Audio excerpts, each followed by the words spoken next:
Hi, my name is Barbara Knutsen, and I am the Executive Director of the Wells Foundation. The Wells Foundation is the Wheeling Academy of Law and Science. It's a nonprofit organization that was formed in 2004, and the mock trial program is what we focus on. Over 11,500 students have participated in this established program since 2004, and we've been in 12 counties. The mock trial program is a 2-day classroom project, and we used to go into 4th and 8th grade classrooms with 2 different scripts until we discovered that according to the West Virginia Department of Education's CSOs, 5th grade students are required to participate in a mock trial. So we moved to 5th grade. Our scripts are always written about substance abuse. We have a twofold purpose for this program.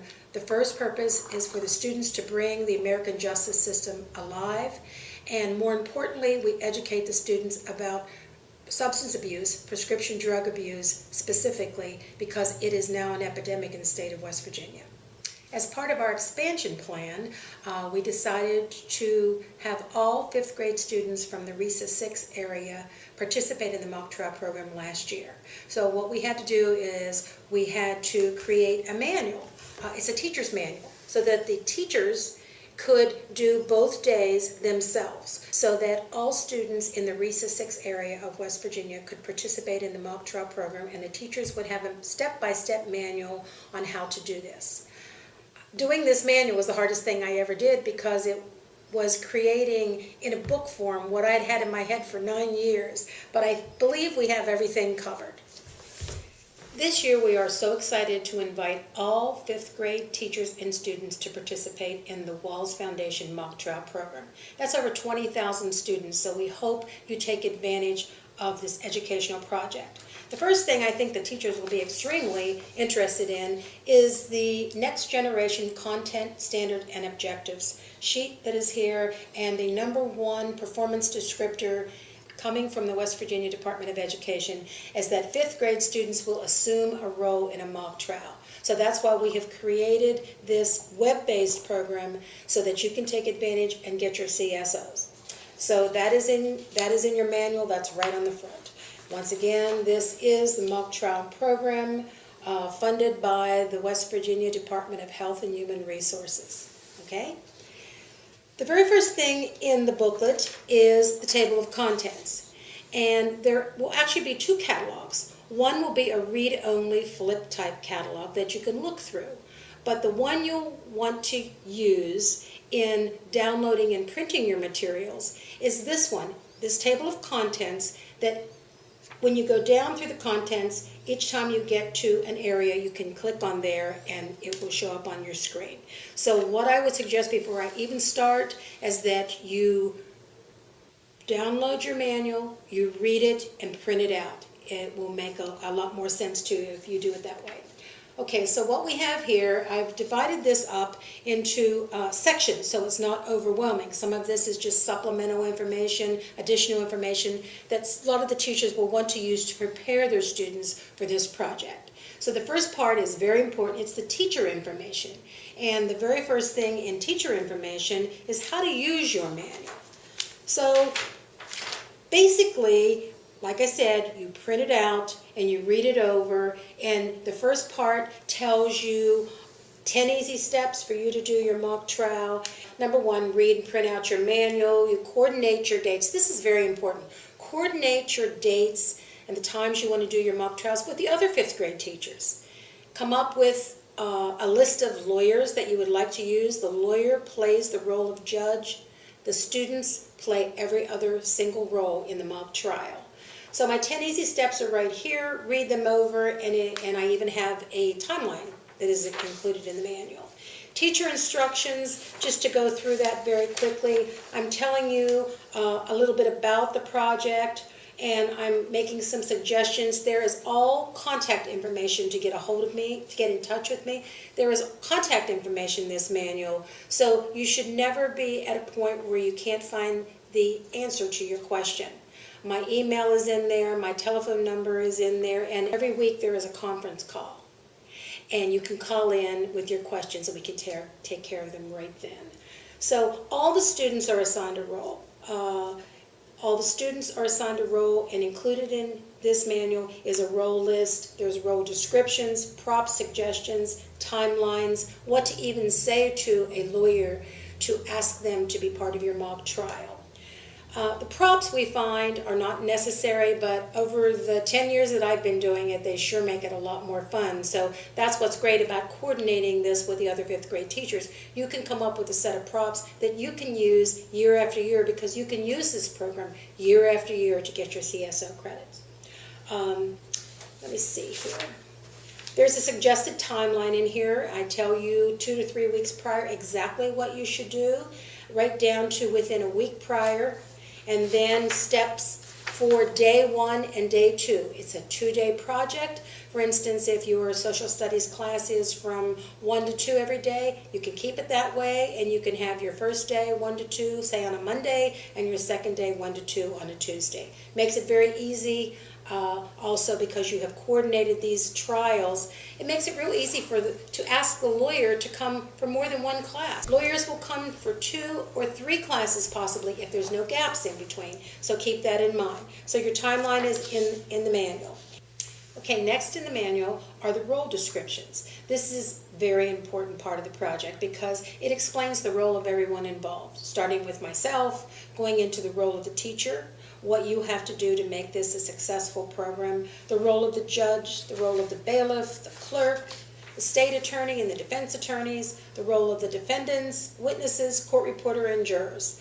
This will not only tell you what their role is, it will also explain to you so you can tell your students where they sit, stand, who they address when they are speaking. So it pretty much covers what they need to know to be a part of this mock trial. Next is prop suggestions, and teachers are so creative, you probably don't need any suggestions at all, but I put a few of the things that I had used before just to make it real simple for you. And like I said, if you coordinate this with the other 5th grade teachers, you can have yourself a little box or suitcase full of props that you can use year after year. Next on our list is a sample courtroom setting, and it's pretty much how you move your desks around to make this classroom look like a courtroom. It's very easy, but remember, you need to do this on day 1 before you start anything, because when you're talking to your students, you need to talk to them as a lawyer or as a juror. So you put them in their places first and then begin the project. Next is how to contact an area lawyer. I had suggested before that the 5th grade teachers get together, you coordinate your date and your times, and you make a short list of lawyers. Now, somebody in that room may know an area or a local lawyer.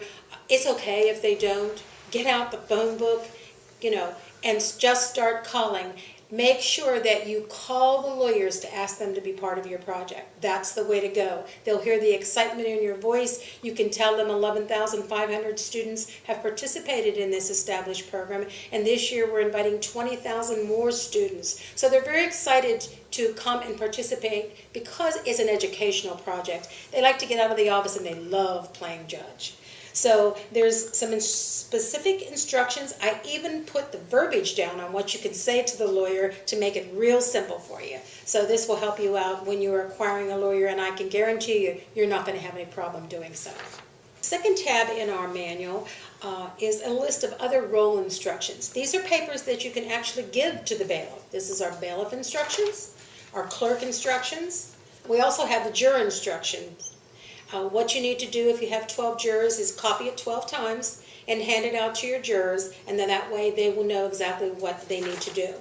We also have the jury 4-person instruction sheet with a list of what specifics they need to do, because they're actually the leader of the jurors. And when they go out and the jurors are deliberating, they're the one, in case of a tie, that needs to have all the jurors talk to each other, and they need to break this tie. And so the jury 4-person must continue to find out what people are thinking, must take votes by raise of hands to see if the jurors think someone is guilty or not guilty. And then we have our lawyer judge instructions, which you don't really need to be concerned with. It's in the lawyer packet. I just put it right in there for you. Last part of the manual is additional information. These are just some things that we've used over the years. We've used them from the beginning because the teachers a lot of times will be preparing their students for this project by going over other things. I have a paper here that lists the main steps in a trial.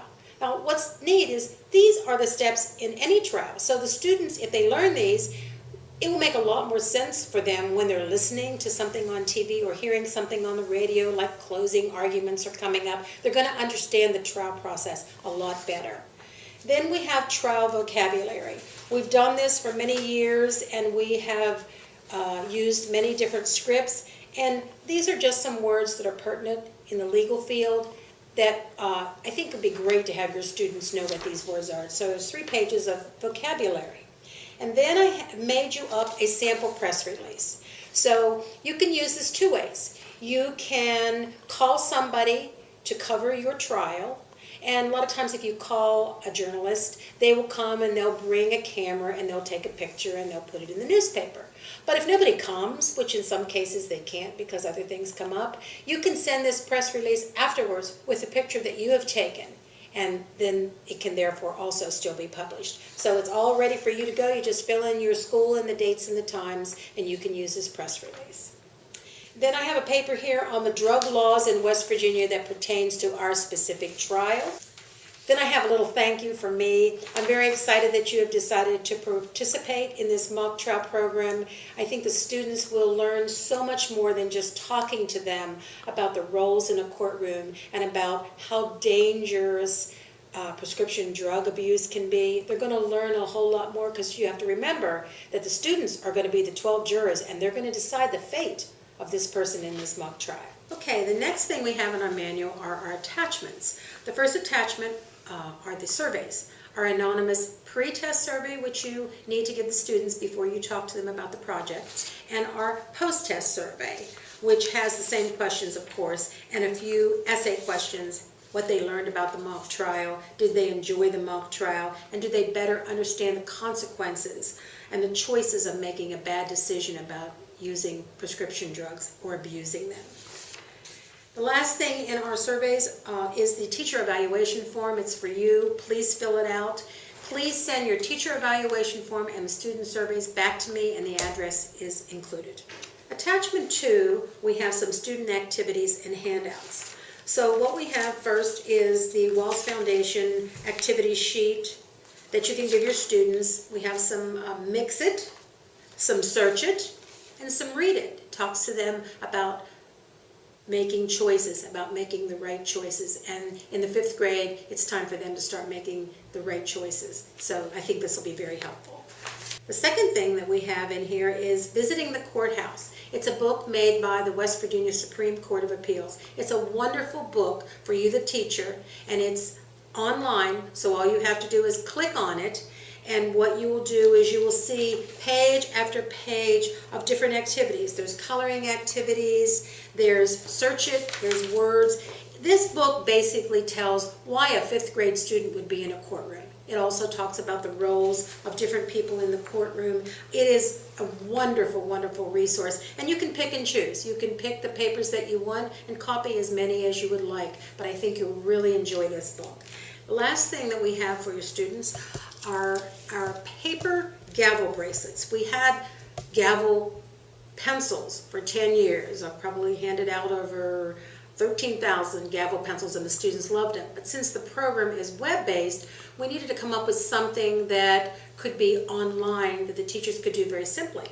What we have here are the paper gavel bracelets. For best results, print on photo paper or cardstock. So basically what you have to do as a teacher is you print them out, cut them out.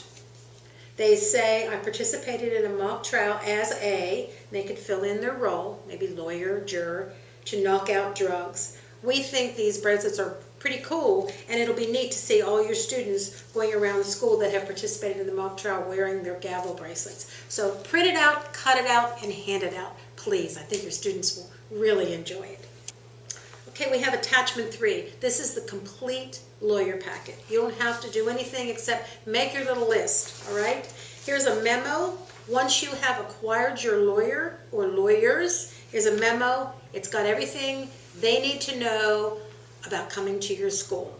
So you send out this memo, just fill in the blanks, your name of your school and what time your lawyer is coming. So it's the memo to the lawyer.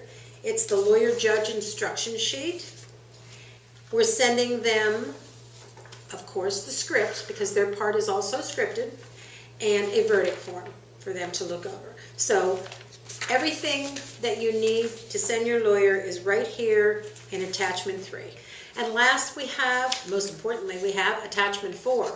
It's the script for you. You can make as many copies of it as you like. You can highlight it for your students. So here is a copy of the script and also a copy of the verdict form so that you will have it and make copies, highlight, pass out to your students and use as you wish. That's the end of the manual. I just wanted to mention that there are also some very important links on our website under website resources about prescription drug abuse that you might pull off for your day 1 prep for the students. One of the things that I might add is you could call some organization in your county where people are rehabilitating from substance abuse and have them come and talk to your students. They only need to talk for about 10 or 15 minutes. I have done this and it has made an extreme impact. I guarantee you it has. As we like to say, if those who believe in the justice system don't educate the public, those who don't will.